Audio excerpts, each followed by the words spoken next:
Comienza en Radio María, Monasterios y Conventos, un programa dirigido por Leticia Casans.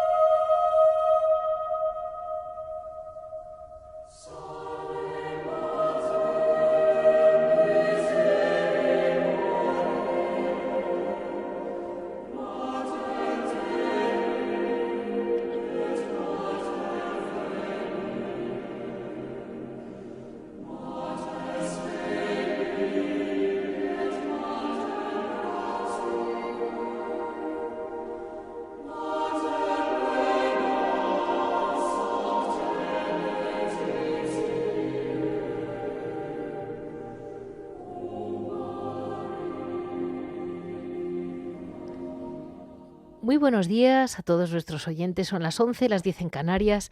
Estamos en Radio María y comenzamos Monasterios y Conventos. El programa de hoy vamos a empezar hablando en la agenda, vamos a hablar de San Bruno, porque hay un momento en que se me agolpan los santos y San Bruno no lo puedo dejar pasar porque vamos a decir que se nos ha quedado un poco como el modelo del silencio y de la soledad, y son dos grandes valores de la clausura, de la vida monacal, que creo que no podemos dejar pasar. Y vamos a profundizar un poquito sobre San Bruno. Luego en Noticias hablaremos con Contemplare, la fundación que se ocupa de proyectos, de vender productos de las monjas, ayudarlas en necesidades concretas, una gran fundación de Madrid que realmente está funcionando muy bien. Nos contarán los proyectos que tengan para ahora. En Historia y Carisma hoy vamos a hablar con las hermanas de Belén, la Asunción, Nuestra Señora de la Asunción y San Bruno. Estos tres nombres nos los explicaremos mejor con detalle, pero son realmente una congregación maravillosa que merece la pena a toda esta familia monacal escucharles, porque ahora además tienen un gran proyecto en España. En Hora et Labora hablaremos de su gran proyecto y de lo que ellas hacen para sobrevivir monasterio en monasterio. En Piedras Vivas hablaremos con el padre Juan Carlos Ortega, director de Claune, que siempre está con nosotros en este programa. Este ha sido, espero que sea el programa de hoy, lunes 10 de noviembre, y adelante vamos a empezar por introducirnos dentro del mundo del silencio a través de San Bruno.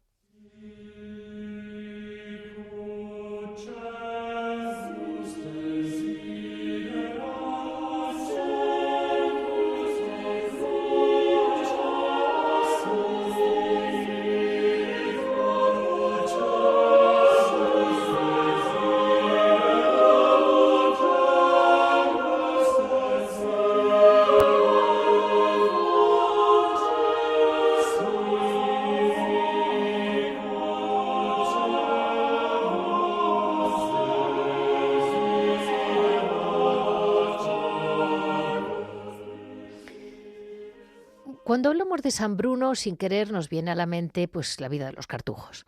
Además de los cartujos nace la familia de Belén, la familia monástica, pero está muy inspirada en él también. Y en vez de darles la historia, digamos, detallada de él fue un hombre que fue un gran santo realmente. Pero les voy a dar un poco el carácter que las propias hermanas me han querido dar como para resaltar. Lo primero que tenemos que saber es que él abraza la vida eremítica en 1084. Estamos hablando de muy principio de la Edad Media.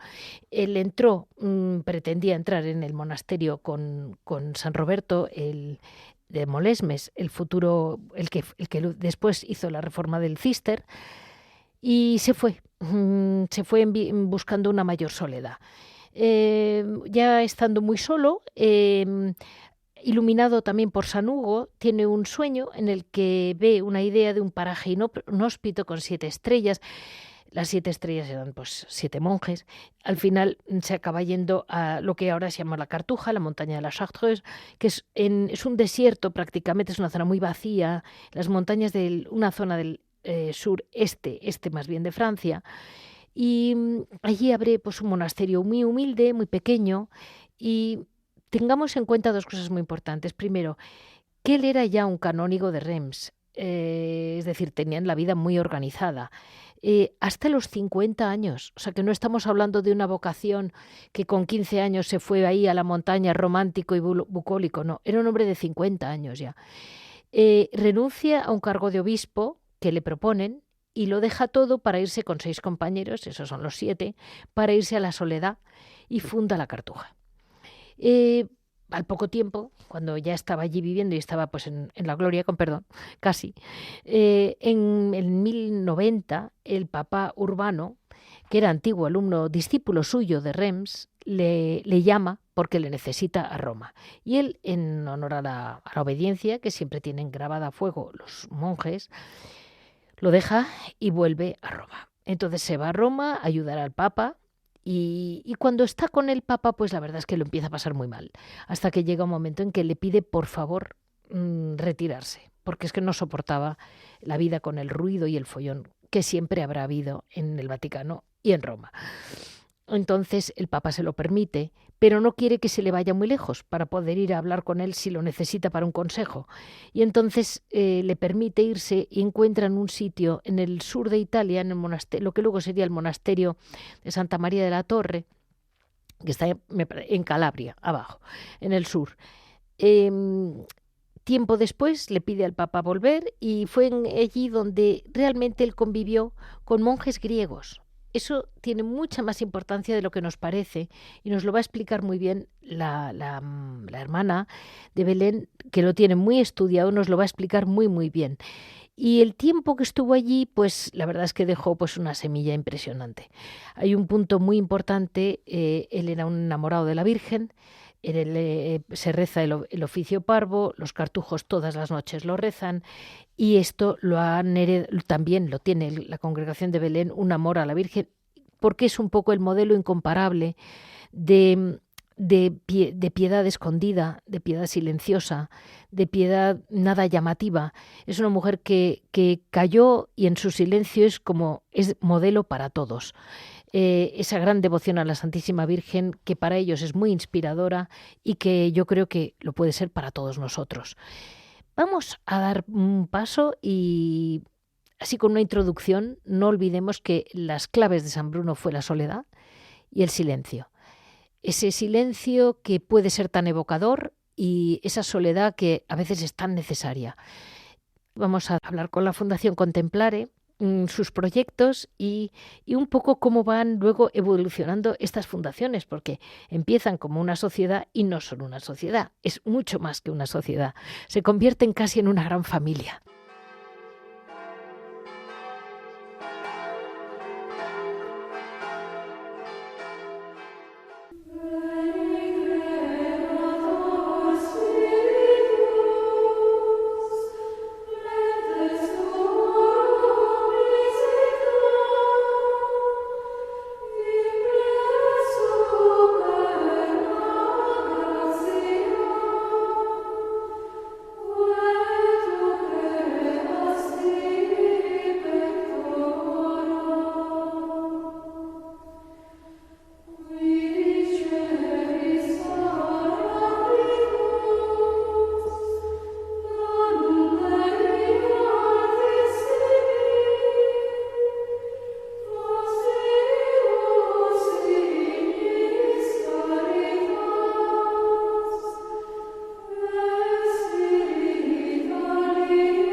Hoy una vez más está con nosotras de la Fundación Contemplare, porque tengo mucha ilusión por un conjunto de cosas. Primero, se acerca la Navidad y cuando llega la Navidad de verdad no da tiempo, hay que hablar de todos a la vez y la Fundación Contemplare está abierta todo el año, no solo en Navidad, y no quiero que me pase más tiempo. Y después, ellas, de algún modo, me han demostrado con los años que al final tú empiezas ayudando y al final te acabas compenetrando.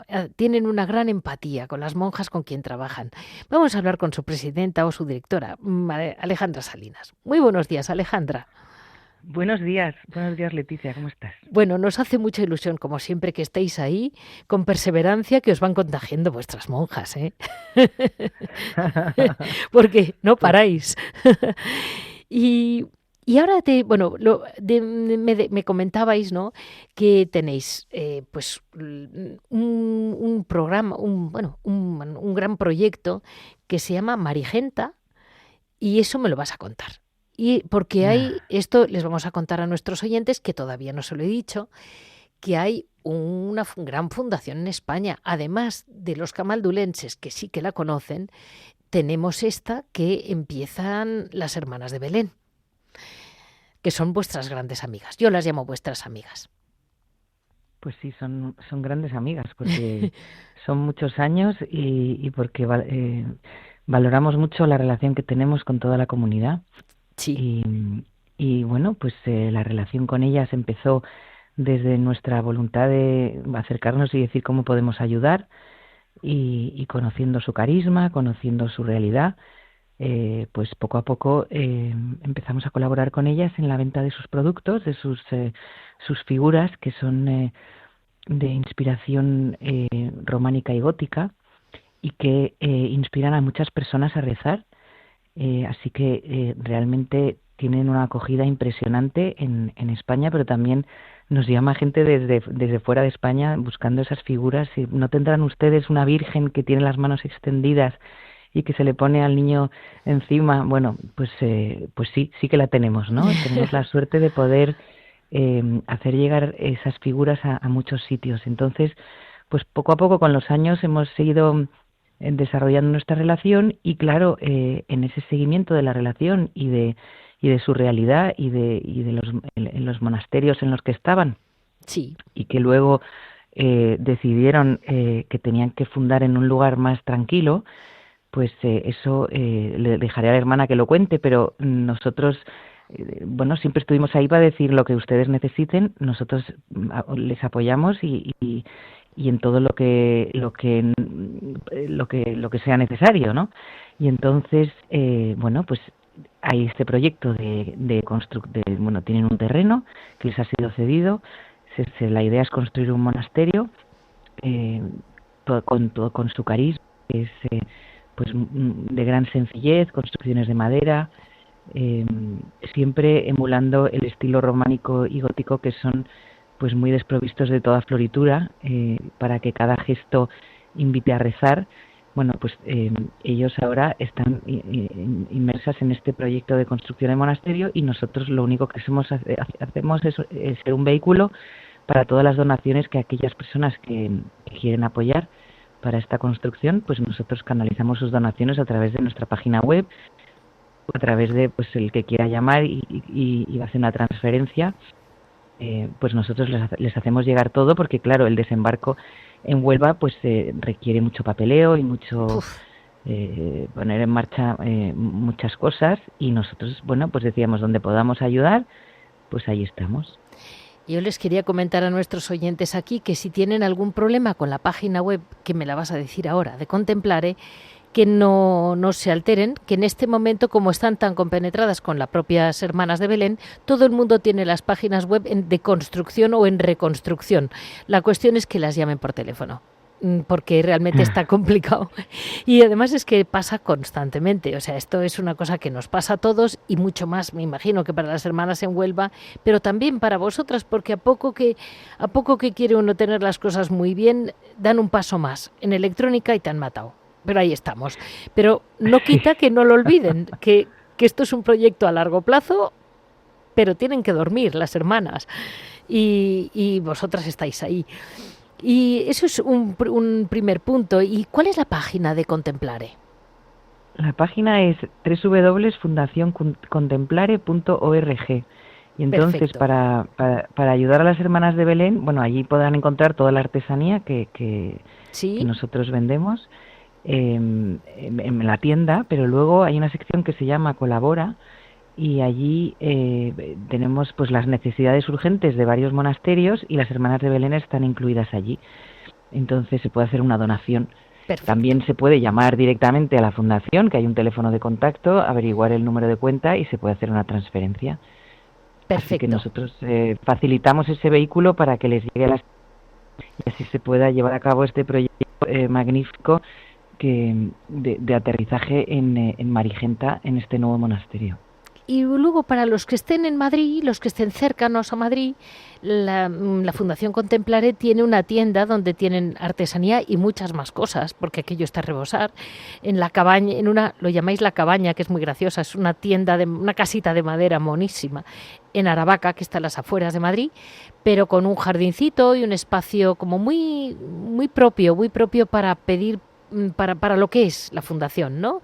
Es una tienda física. Lo digo por si alguien lo quiere ver y tiene tiempo o posibilidad, a lo mejor prefiere verlo, porque hay mucha gente que le encanta verlo e inspirarse, ¿no? Viendo una cosa, a lo mejor Eso compra es. otra.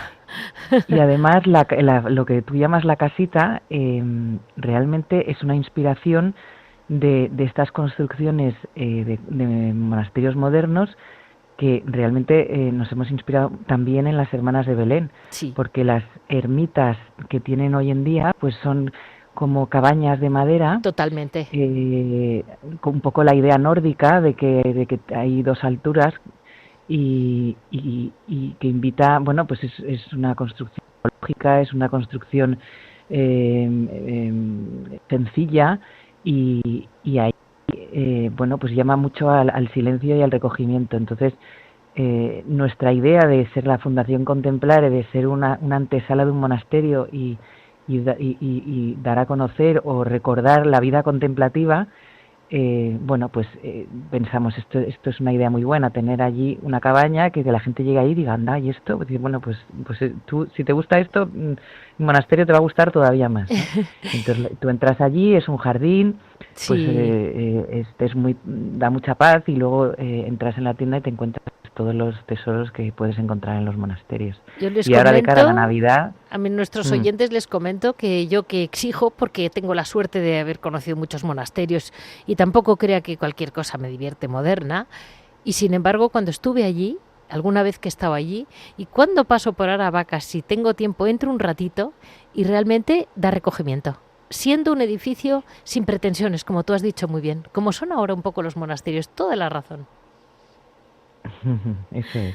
Y terminamos comentando que de cara a la Navidad tienen la feria monástica en la Plaza Mayor de Madrid. Eso Esto es, yo creo tenemos. que realmente es ilusionante, porque además recupera un poquito la tradición de ir a la Plaza Mayor con los niños. Y tomarse el bocadillo de calamares, fundamental. Es Sí. que falta, dice, no, por favor, que vivimos en Madrid, no vivimos, ya que estamos en Madrid, pues vivamos lo madrileño, y eso que lo sepan de toda España. Era un clásico ir a la Plaza Mayor a comprar figuritas, y ahora Contemplare nos abre allí su venta de producto monástico en la Plaza Mayor. Eso es, vamos a hacer un desembarco de más de 80 monasterios Buah, en la Casa de la Panadería, sí, y allí pues estaremos el puente de diciembre, o sea, desde el día 4, jueves 4, hasta el día 9, cubriendo no, todo el puente, y acogiendo a todas que sean de Madrid y recuerden las tradiciones, pero también a todos los turistas que vengan claro. desde fuera y que quieran hacer acopio de productos de monasterios y, bueno, todo tipo de artesanía, ¿no? Allí es un despliegue fantástico, porque tenemos un esfuerzo brutal de muchos voluntarios que vienen a ayudarnos, y se crea un ambiente estupendo, y viene muchísima gente, y nos alegra muchísimo, porque hay que vender mucho para que los monasterios puedan subsistir todo el resto del año, porque Sí, desgraciadamente sus ventas son tan estacionales que ahora trabajan mucho y luego a partir de enero venden muy poco. Claro, es lo que pasa. Pues muchísimas gracias. Hemos estado con Alejandra Salinas, directora de la Fundación Contemplare. Como ven, otro gran proyecto de apoyo a la clausura española y sobre todo muy importante, las entienden, las dan a entender, tienen voluntarios, mueven ambiente de cara a la contemplación. Y si, como ella muy bien ha dicho, si algún día tienen una duda, vayan al prólogo, que lo tienen en Aravaca. Muchísimas gracias, Alejandra. Leticia. A ti. Un abrazo.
Hoy en Historia y Carisma hablamos de lo que habitualmente llaman la familia monástica de Belén, la Asunción o Nuestra Señora de la Asunción, Asunción de la Virgen y de San Bruno.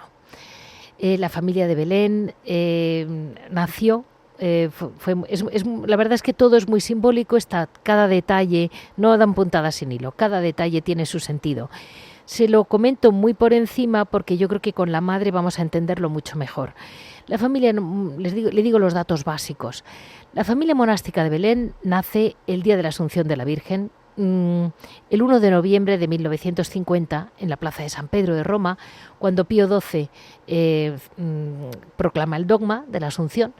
Y en aquel momento, realmente lo que dice el dogma es: María ha sido elevada al cielo en cuerpo y alma. Y unos peregrinos franceses, un grupo pequeño, tienen la llamada de darlo todo para que nazcan nuevas comunidades en la Iglesia, y su vocación sería comulgar con la vida de la Madre de Dios presente en el corazón de la Trinidad. Es un concepto que nos puede parecer lejano, pero la realidad es que aquellos jóvenes lo entendieron muy bien. En 1951, en un pequeño pueblo de Francia, una comunidad de mujeres empieza a vivir en silencio lo que llaman, entre comillas, es un principio, el proyecto de la Virgen. El día de San Bruno, que es el 6 de octubre, empiezan los primeros hermanos, pero ya en 1976. Reciben el hábito monástico en la capilla de Nuestra Señora de Casalibus, en el macizo de la Cartuja, está como dentro de todas aquellas montañas, en el este de Francia. Y allí es donde, llevan la misma vida que las monjas, pero forman, por supuesto, una comunidad aparte. Y los tres nombres, que yo siempre, como son franceses, son muy racionales. Y aquí todo lo tienen muy claro. El primer nombre es que el primer oratorio que acondicionaron es un establo chiquitito que evoca la vida de la gruta en que el niño se hace Dios. El niño Dios es un niño pequeñito y allí, siguiendo a María, las monjas adoran a Jesús presente en la Eucaristía. Por eso la comunidad que nace recibe como primer nombre Belén. El segundo punto es que la comunidad recibe también el nombre de Asunción de la Virgen, que recuerda a los monjes y a las monjas que la Asunción es glorificada como modelo para nuestra oración, modelo de arquetipo, es realmente una responsabilidad en la Iglesia, el anticipar desde la tierra que la Virgen María permanece en la Santísima Trinidad. Es algo que yo creo que todavía está muy en pañales, todavía no lo tiene del todo. Por supuesto, todos creemos en la Asunción, pero esta parte ya más de la permanencia de la Virgen María en la Santísima Trinidad no la tenemos muy trillada, pero yo creo que porque España, el corazón de España va con la Inmaculada, pero todas las fiestas son buenas y hay que aprender de todas. Y para llevar a cabo esta vocación, los monjes y las monjas pues reciben la sabiduría, vamos a decir, humana de San Bruno. Como ya les he comentado un poco sobre San Bruno, realmente lo que ella nos va a complementar muchos datos que no hay manera de encontrar, no solo lo saben ellas, o es a ellas a quien se lo he oído. En el siglo XI, él retoma la tradición de las lauras, entre comillas, de los desiertos orientales del siglo IV. Eso nos lo va a explicar mejor la hermana, porque ella es la que realmente conoce bien el terreno.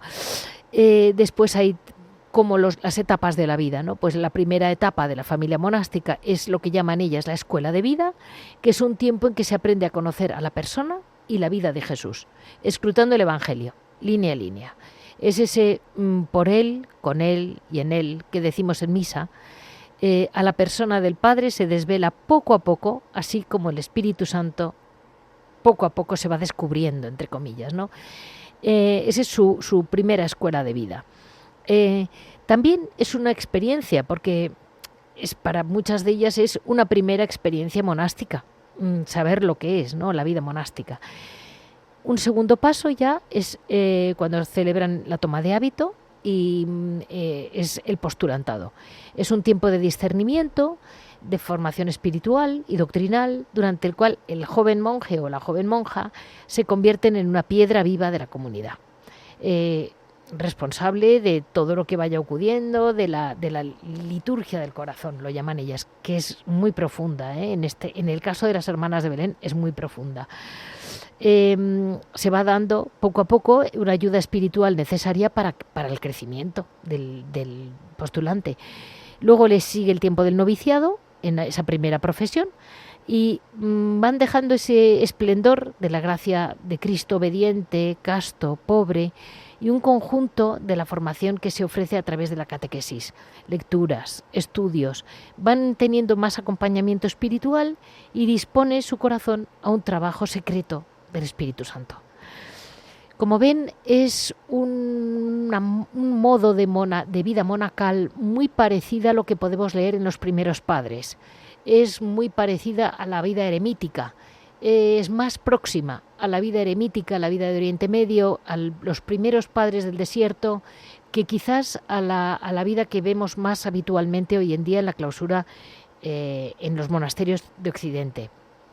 Y luego tienen ya la primera profesión, en que se celebra durante la liturgia eucarística, también para manifestar que la Iglesia responde de este acto, es decir, que quien realmente es su madrina es la Iglesia, que el monje y la monja se compromete ante Dios, ante la comunidad, durante 5 años por medio de unos votos de castidad, pobreza, conversión, obediencia, estabilidad y un continuo crecimiento en el amor.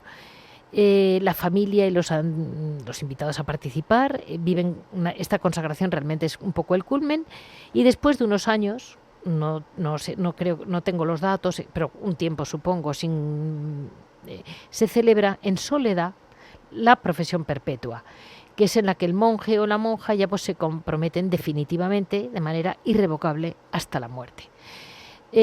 Yo creo que también, por otra parte, esta parte última me parece que es para el mundo en que estamos, muy sensato que no haya un tiempo marcado para la profesión perpetua, porque en el fondo cada alma yo creo que va madurando un poco a su ritmo. Estamos rodeados de personas que tienen una edad, pero no maduran.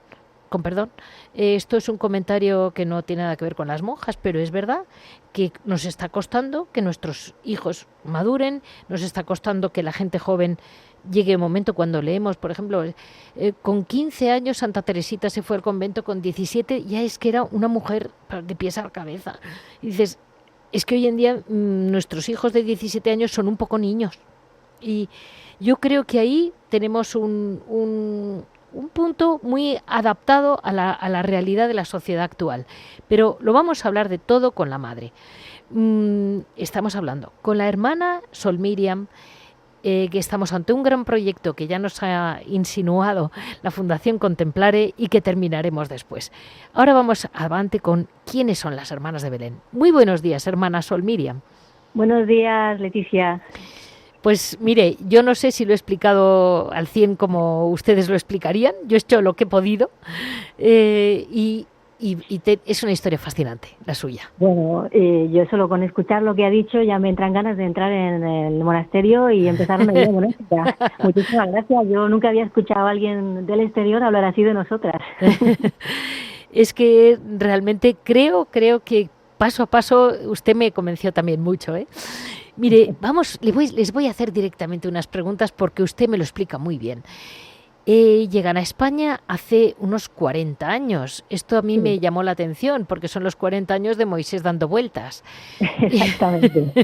El pobre, porque no sabemos dónde daba vueltas, pero fueron 40 años hasta que pudo apoyarse. Y me llama la atención porque, claro, hemos oído hablar de ustedes en un monasterio, en otro monasterio, y decimos, ¿y qué les pasa? ¿Por qué van como Moisés, dando vueltas? Sí, efectivamente llegamos en 1985 a Sigena. Allí nos ofrecieron un monasterio del siglo XII precioso y pues lo que ocurre hoy en día, ¿no? Que hay monasterios que se van vaciando y nosotras pues tuvimos la audacia, ¿no? de querer habitar este lugar. Y bueno, pues como ha sucedido después también con Jerez, que también años después, 20 años después, nos ofrecieron los cartujos, porque tampoco podían mantener allí la vida monástica. Sí. Bueno, son dos edificios preciosos, antiguos, pero que con el paso del tiempo y en los tiempos que estamos, pues se convirtieron en incompatibles con nuestra vida contemplativa, puesto que empezaron a aumentar, pues, por ejemplo, las visitas turísticas, ¿no? Y nos encontrábamos ya en condiciones que ya no eran favorables para vivir nuestro carisma de silencio, de soledad, de vida escondida. Eso básicamente fue nuestro desafío. Es que su amigo San Bruno o su padre San Bruno también empezó muy pobremente, en unos sitios muy retirados, ¿verdad? Sí. Normalmente nuestros monasterios están accesibles, pero retirados para justamente poder vivir esta experiencia de soledad con Dios, de silencio. Es muy importante en un mundo como el de hoy. Exacto. Mire, madre, una segunda pregunta. En este mundo está todo muy variable, la gente le preocupa porque te haces una casa y dices, bueno, pero a lo mejor los siguientes la venden o dentro de 10 años hay que destruirla porque van a hacer aquí un pantano, no sabes qué puede pasar. Todo está tan como en el aire que hay una cierta, como que la gente le siente inseguridad. Pero claro, hay una cosa que es inmutable, ¿verdad, hermana? Que es el silencio. Ese silencio que viene es detallado desde el Antiguo Testamento a San Bruno, de San Bruno a usted. Es donde está el Señor, Dios Padre. Claro, el silencio, sí, como dice, es inmutable porque no depende del tiempo. El silencio es una realidad que nos revela lo eterno, que es Dios. Es el lugar donde Dios se nos manifiesta. Y Dios, que es inmutable, Dios habla en el silencio. Por eso el silencio es inmutable, ¿no? Claro. Y a mí no sé si han probado los oyentes, ¿no? De escuchar el silencio por encima del ruido o por encima de los sonidos que tenemos en el ambiente, los pajaritos, los ruiditos que hacemos o las voces de los hombres. Estos son ruidos que llegan, van, empiezan, acaban. En cambio, uno puede abrir el oído y escuchar ese silencio siempre por encima de todo eso. Ese silencio está ahí y uno puede incluso en medio del ruido enchufarse, engancharse. Y es eterno, no para. Entonces es una manera de conectarse con esa presencia que es Dios. Realmente todos los grandes santos, todos los profetas de la Biblia, todos hablan del silencio como el gran hueco donde Dios se comunica con nosotros. Sí, Dios habla en el silencio y no es un vacío, es una presencia, es el lugar donde uno puede escuchar a Dios, su voluntad, y donde puede hablarle a Dios. Es muy importante, muy importante. Y vamos con un tercer punto muy importante para ustedes. El oficio litúrgico que se reza y se vive en la familia de las Hermanas de Belén es de inspiración bizantina, es decir, es de Oriente Medio, un poco inspirada en aquellos primeros padres. Ya he comentado que San Bruno pretende en su día restaurar un poco las lauras, ¿puede ser? Orientales, Sí. cuando vive en Calabria, digamos la segunda fase, la segunda cartuja, vamos a llamarlo así. Y Sí. por otra parte tienen la misa del oficio occidental y todo el oficio, o sea, lo rezan ustedes de inspiración bizantina. Explíquenoslo, madre, porque esto creo que es muy importante. Bueno, sí, efectivamente, ¿no? En nosotras, nuestro oficio de lecturas exactamente es propio, es de inspiración bizantina, y lo que intentamos es vivir de esta gracia que hay en Oriente Medio, de que la liturgia no solo es un momento de oración, no es solamente, coge la vida entera del monje, Vale. impregna cada gesto, cada palabra, cada acto, y entonces, como dice la palabra que viene del griego, ¿no? Liturgia es obra del pueblo, y en el monasterio es también obra de Dios. Es un lugar donde el monje es transformado por Dios, y entonces hay ahí una sinergia entre Dios y el hombre que trabajan juntos, y es precioso, ¿no? Entonces el monje vive continuamente esa liturgia en cada gesto, en cada acto. Y en la liturgia lo que hacemos es conectarnos a la liturgia del cielo. A mí me encanta, por ejemplo, cada vez que llego a la capilla por la mañana, ¿no? Y yo sé, cuando llego, yo sé que ya la liturgia ya ha empezado. La liturgia del cielo es continua. Y yo llego ahí como una ratita y me conecto, como la gente, ¿no?, a Radio María, y intento no desconectar luego a lo largo del día. Y pues es un poco lo mismo, ¿no? Es poder vivir en presencia de Dios, en ofrenda, en alabanza, continuamente, como en el cielo como en la tierra. Es también este carisma, ¿no?, de María en la Asunción, pues es un poco lo mismo. La liturgia lo impregna todo, si uno quiere. Desde que abre los ojos por la mañana ya está en acto litúrgico, casi. Ya hay una liturgia en el cielo y yo solo tengo que conectarme, como me conectaría a Radio María. Perfecto. Muy buena, muy graciosa la idea. Y le diré que y la Santa Misa la celebran por el oficio, por el Rito rito latino. Rito occidental. latino. Sí, latino, exactamente. El Sí. latino. Vale. Es un poco la gracia, ¿no?, de nuestra familia, poder respirar de los dos pulmones de la Iglesia, Oriente y Occidente, Sí. y poder inundar la Iglesia de esta gracia que hemos recibido en los dos lugares. Es increíble, ¿eh? Y hermana, ustedes nacen el día de la Asunción, lo he comentado, el día del dogma, el día que se proclama como dogma. Y me comentaba que esto implica también en la visión oriental y la occidental, y que en Oriente le dan mucha importancia a la contemplación trinitaria. Yo estoy dicho que lo diría usted, porque yo ahí me he quedado. Sí, claro. O sea, es verdad que en Oriente se desarrolló más el misterio de Dios en sus tres personas. Y entonces, claro, cuando se proclama el dogma de la Asunción, donde se proclama que la Virgen María es asunta en cuerpo y alma a la gloria de Dios, nosotras recibimos para nuestra familia como un legado de poder vivir lo que la Virgen María, ya en la tierra, lo que la Virgen María ya con cuerpo y alma está contemplando, que es la Trinidad, ¿no? La vida íntima de Dios, el Padre, el Hijo y el Espíritu Santo, que son fuente de todo. Todo lo que existe ha salido de esa vida íntima de Dios. Estamos aquí porque hay tres personas divinas que se aman, ¿no? Y que son fuente de todo. Entonces, poder participar de esto que la Virgen María ya está viviendo en el cielo, con su cuerpo, podemos comulgar a ello a través de la oración y anticipar ya el cielo en la tierra. Pues es un poco nuestro carisma, ¿no? Y esa parte oculta de la Virgen María la tienen ustedes totalmente. Realmente tienen bastantes. Y me comentaba usted que, por ejemplo, también le dan importancia, que le dan mucho en los ritos orientales, por ejemplo, el tema del incienso, de la belleza, es decir, que no es solamente la mente o la voz, sino que es un poco como que hasta el cuerpo, la belleza, la luz, todo tiene que acompañar un poco a la liturgia.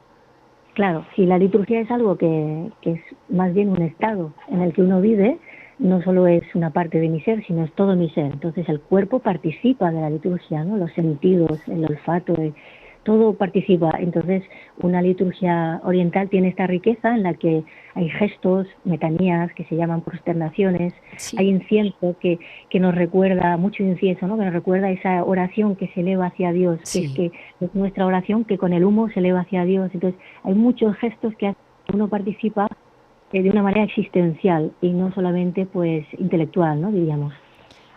De modo que, digamos, toda esa parte simbólica que ha tenido hasta hace 2 días, la misa también la tiene, pero que han mantenido muy viva todo el simbolismo de cada pequeño detalle, ¿no? Sí, son gracias, ¿no? que el Señor ha dado en Oriente, en Occidente, porque en Occidente hay muchísimas gracias también. Y yo me encuentro soy una privilegiada de poder disfrutar de la gracia recibida en Oriente y en Occidente, ¿no? Y poder hacer una unidad en mi ser hacia Dios. Y vamos digamos que ya nuestros oyentes, yo creo que ya tenemos una idea del privilegio que estamos teniendo hoy de poder hablar con la hermana Sol Miriam, que es en este momento la priora de la comunidad de las Hermanas de Belén, y ahora vamos a seguir con su gran proyecto. Vamos a pasar a Hora et Labora para ir asumiendo un poquito de su silencio, no mucho, pero un poquito.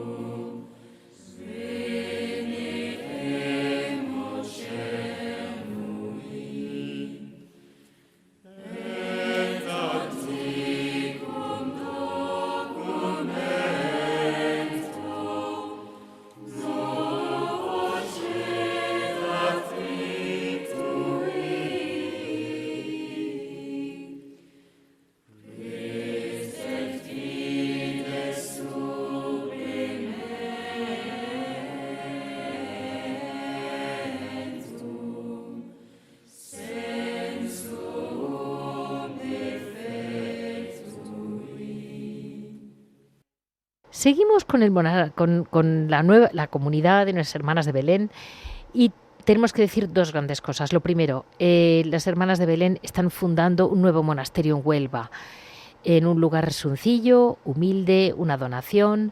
¿Y por qué un nuevo monasterio, Sol Miriam? Esto se lo digo en voz de muchas personas que seguro que le dicen esta misma pregunta.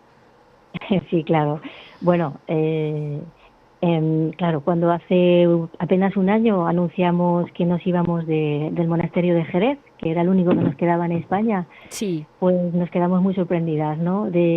Nos sorprendías de cuántas personas, cuántas diócesis, cuántos obispos, pues empezaron a llamarnos diciendo, no es posible que os vayáis de España, no es posible, ¿no? Y eso, nos sorprendió muchísimo.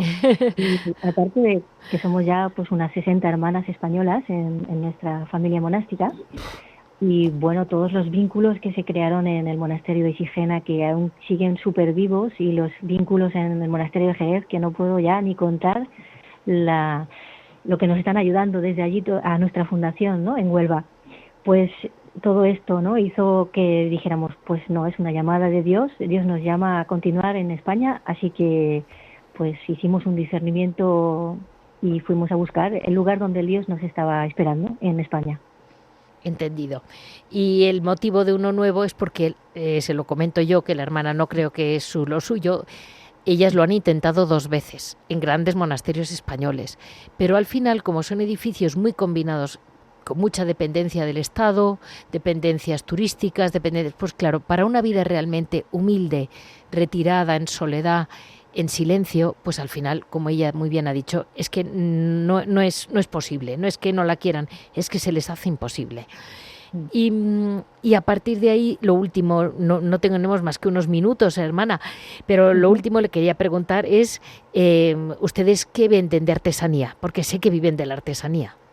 Sí, para nosotras es muy importante la artesanía, pero más que por ganarnos el pan, que por supuesto que es para ello, también es porque es nuestra manera de comunicar al mundo lo que contemplamos y de poder ser como una palabra en el silencio de la belleza, de la bondad de Dios, ¿no? Sí. Pues nosotras actualmente aquí estamos ahora mismo, claro, estamos recién llegadas, intentando instalar un par de talleres, pero si no, en nuestra familia monástica pues nos dedicamos pues a las esculturas, a los iconos, también a las velas, pero sobre todo a toda esta artesanía monástica que habla de Dios, ¿no? Al hombre.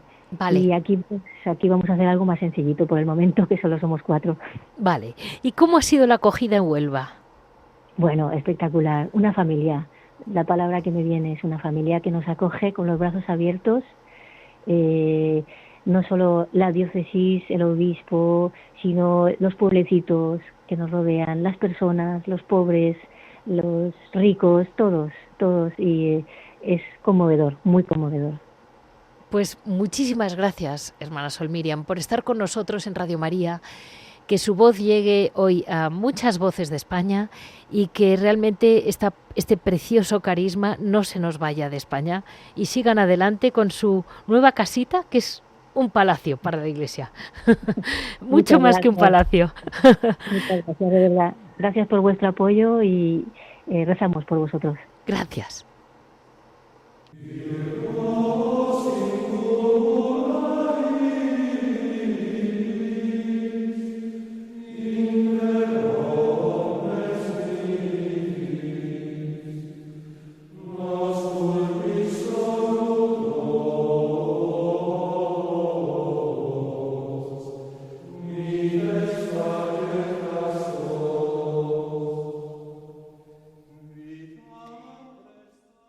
Una vez más está con nosotros el padre Juan Carlos Ortega, director de Claune en España y que también conoce no solo el fondo y la teoría, sino que también conoce personalmente muchos monasterios de los que realmente la Iglesia intenta ayudar a través de Claune.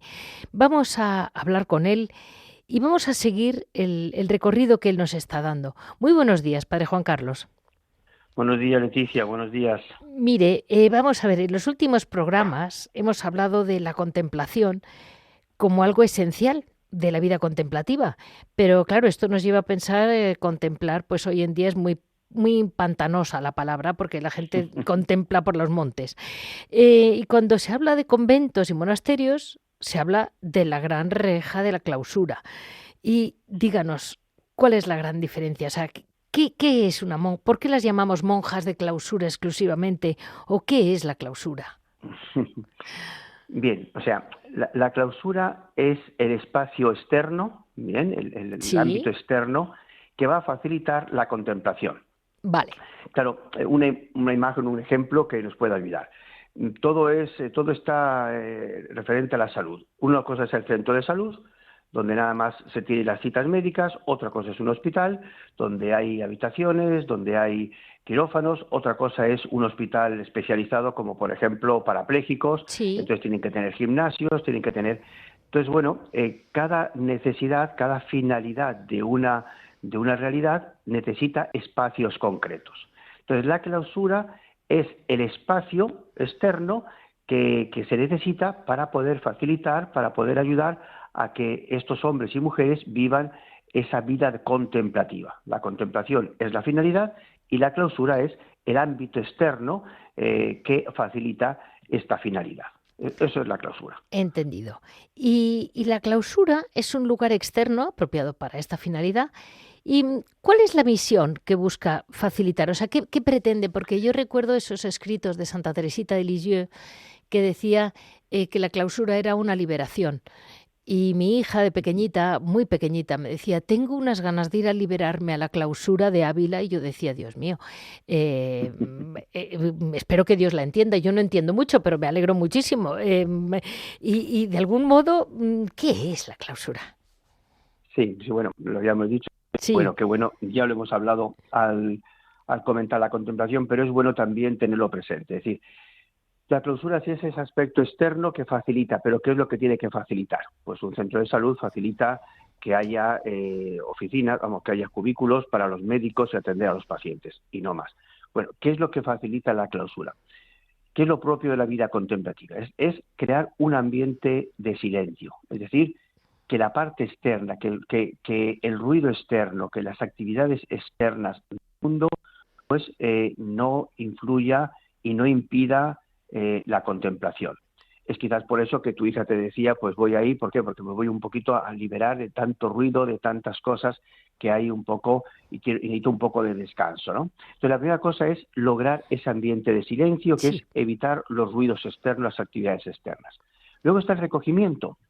Claro. El recogimiento es lo mismo, pero interiormente, es decir, lograr ese silencio interior, lograr que no me distraigan las cosas, sino que yo logre en mi interior tener también ese ambiente de silencio, de recogimiento, ¿no? Pero ¿para qué el silencio externo y para qué el recogimiento interno? Pues lo sabemos, que es la verdadera finalidad de la vida contemplativa, para poder estar en oración, en contacto, en intimidad con Dios nuestro Señor. Entendido. Bien, entonces la clausura es el ámbito externo que va a facilitar el silencio exterior, el recogimiento interior para poder vivir mejor esa relación con Dios, pues que es una cosa que nos supera, porque somos humanos y es entrar en contacto con Dios, con la divinidad. Entendido. Y para que entendamos mejor, ¿qué regula la clausura? O sea, ¿qué hay en una clausura de un monasterio o un convento? Bueno, vamos a ver. Digo esto porque quiero que se entienda bien el matiz, ¿no? Claro. ¿Qué regula? Parece que son como normas, en fin, que lo son, son normas. Pero bueno, hasta cierto punto lo mismo ocurre en todo. Cada familia, tú en tu familia, en tu hogar, en tu casa, hay una regulación, ¿bien? Sí. No cualquier persona puede entrar a tu casa, sino las personas que tú, conociéndolas, invitas, etcétera, ¿no? O necesitas, como por ejemplo un médico. Tus hijos pues no pueden salir a cualquier hora, ellos tienen que salir y te avisan y saben cuándo van a regresar, con todos los problemas después que hay con los adolescentes y los jóvenes, pero lo que quiero hacer caer en la cuenta es que en un hogar hay una regulación. E incluso, si viene un vendedor, pues yo le dejo pasar en la puerta, quizás en la entrada, pero no le dejo pasar, a la alcoba matrimonial, porque es una cosa más reservada. Es decir, hay una especie de regulación, nada más que lo vivimos como algo natural, como algo normal. Lo mismo ocurre en monasterios.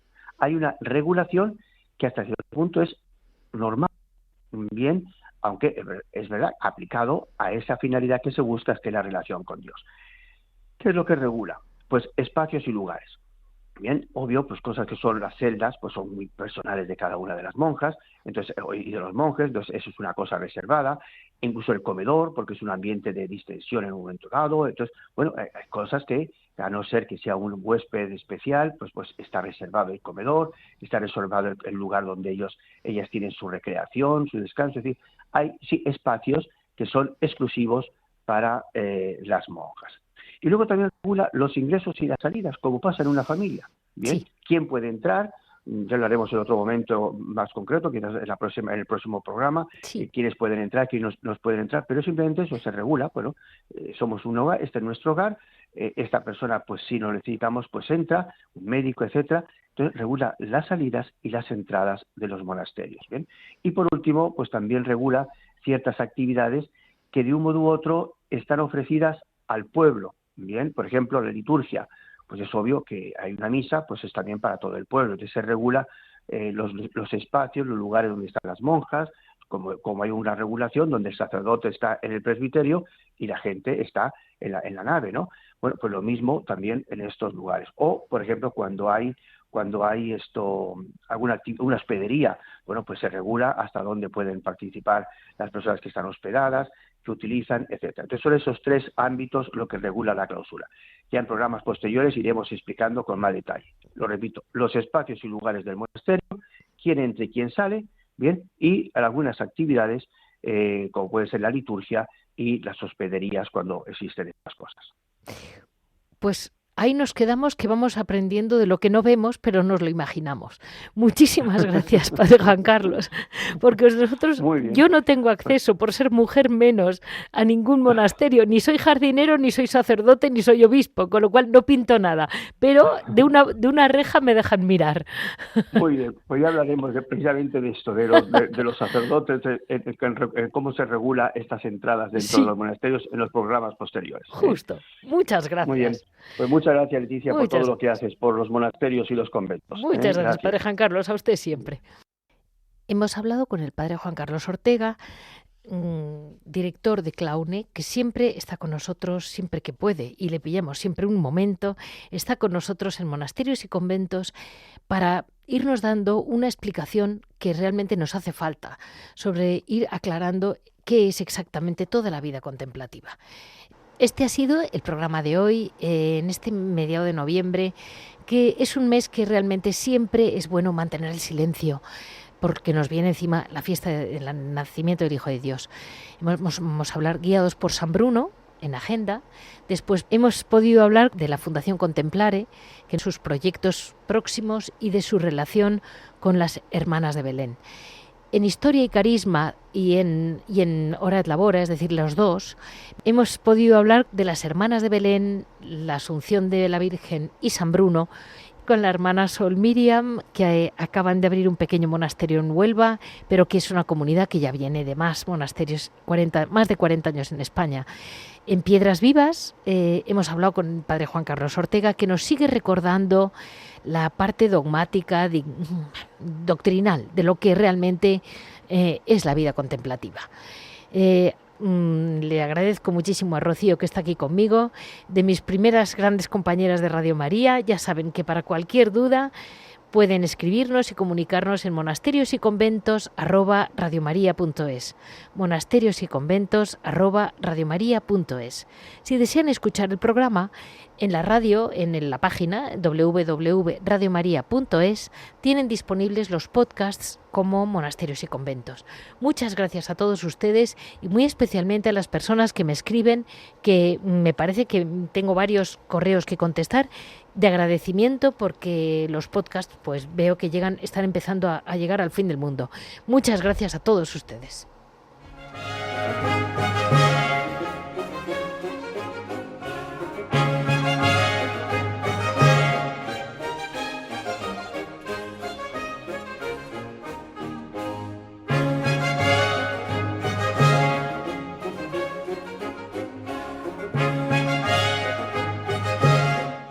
Han escuchado Monasterios y Conventos, un programa dirigido por Leticia Casans.